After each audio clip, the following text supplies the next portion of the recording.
Pernahkah melakukan negosiasi dalam rangka menyelesaikan sebuah soalan teman-teman semuanya gitu ya? Karena memang kalau menurut saya ya, negosiasi itu adalah salah satu model yang paling efektif. Karena dalam negosiasi, para pihak yang sedang bersengketa tahu apa yang sesungguhnya yang mereka inginkan teman-teman semuanya. Walaupun nanti kita akan bisa bahas pada video yang lainnya hal-hal apa yang menyebabkan negosiasi tidak bisa berjalan dengan maksimal. Namun untuk efektifnya sebuah negosiasi, sebenarnya ada beberapa hal yang harus dipahami, dimengerti, dan mau dilakukan oleh para pihak itu. Yang pertama adanya kemauan. Para pihak harus mau menyelesaikan masalah dan bernegosiasi secara sukarela. Kalau ada keterpaksaan, ada rasa tidak niat, ada rasa ogah-ogahan antara para pihak untuk menyelesaikan masalah, itu teman-teman semuanya perjalanannya tidak akan berjalan dengan lancar teman-teman semuanya.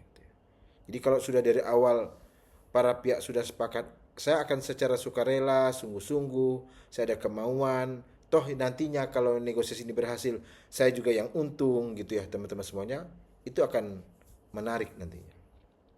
Yang kedua adalah adanya kesiapan. Para pihak harus dalam keadaan siap untuk bernegosiasi. Apa maksudnya Irawan?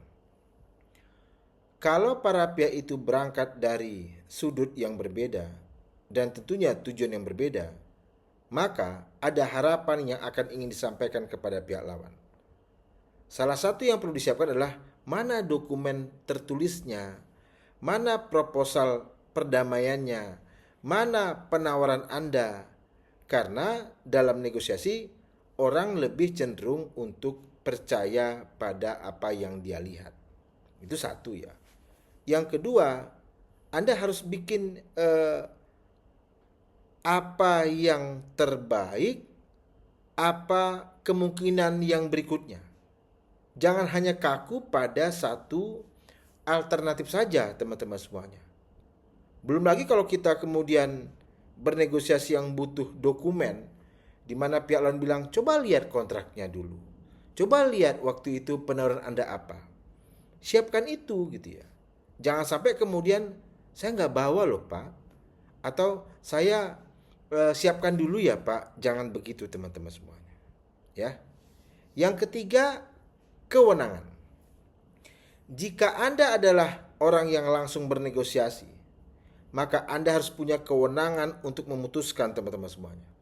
Jika Anda mengirimkan seseorang untuk jadi wakil Anda bernegosiasi, berikan wakil Anda itu sebuah kewenangan.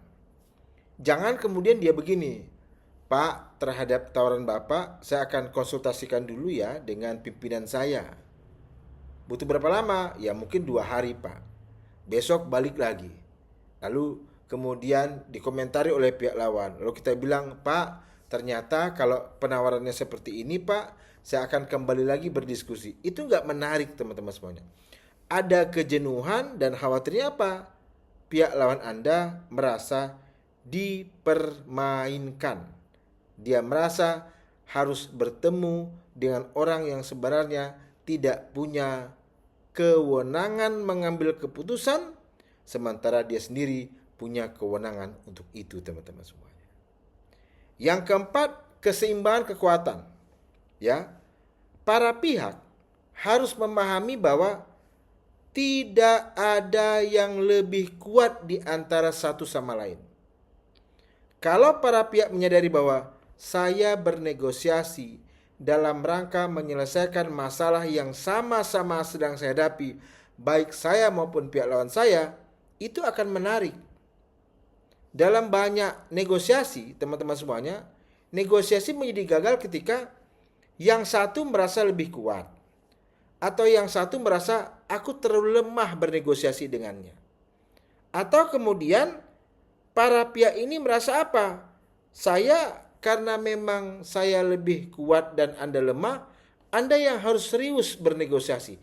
Saya tidak serius pun tidak apa-apa. Itu tidak perlu kita lakukan teman-teman semuanya. Jadi sadarilah bahwa apapun kondisinya, para pihak itu harus merasa saya dan dirimu punya kekuatan yang seimbang. Maka saya akan serius bernegosiasi dengan dirimu. Yang berikutnya adalah keterlibatan seluruh pihak yang terkait. Dukungan seluruh pihak yang menjadi aktor-aktor dari sengketa itu, teman-teman semuanya, itu penting. Jangan merasa begini, saya sebenarnya tidak merasa bermasalah dengan dirimu. Atau saya merasa dirimu lah yang harus serius untuk menyelesaikan masalah ini. Kalau saya sih nggak ada masalah. Mau lanjut perkaranya, mau bertele-tele masalahnya, saya nggak ada masalah. Jangan lakukan itu, Pak. Kenapa? Karena sadari loh ya, ketika ada dua orang yang bermasalah, berarti kan orangnya dua. Berarti pihaknya kan dua. Maka sama-sama harus serius. Sama-sama harus melibatkan dirinya. Secara apa? Secara utuh.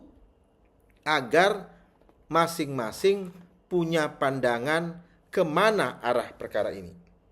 Dan yang kelima, teman-teman semuanya, 1, 2, 3, 4, 5, 6. Oh, yang keenam.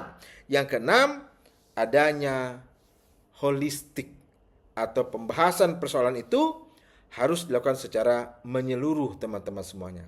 Kalau para pihak tidak saling menutupi atau tidak menutupi masalah, lalu kemudian secara terbuka membicarakan apa yang jadi soalannya, maka sengketa itu juga akan menghasilkan tawaran-tawaran, ya, pilihan-pilihan konsesi, ya, yang berangkat dari kebutuhan kedua belah pihak. Tolong teman-teman perhatikan ya, bahwa yang namanya negosiasi itu harus yang kita kedepankan adalah kebutuhan, bukan keinginan. Kebutuhan. Apa standar minimal yang seandainya itu dipenuhi, kita akan merasa lega, kita akan merasa nyaman, kita akan merasa nikmat, teman-teman semuanya. Begitu ya. Artinya, kalaupun diambil kesepakatan, tidak ada pihak yang merasa kalah seutuhnya atau kalah total, dan tidak ada pihak yang merasa menang seutuhnya atau menang total. Itulah teman-teman semuanya, menurut pendapat saya, ya, prasyarat negosiasi yang efektif. Adanya kemauan, adanya kesiapan, adanya kewenangan, adanya keseimbangan kekuatan, adanya keterlibatan seluruh pihak yang terkait, dan adanya holistik, teman-teman semuanya.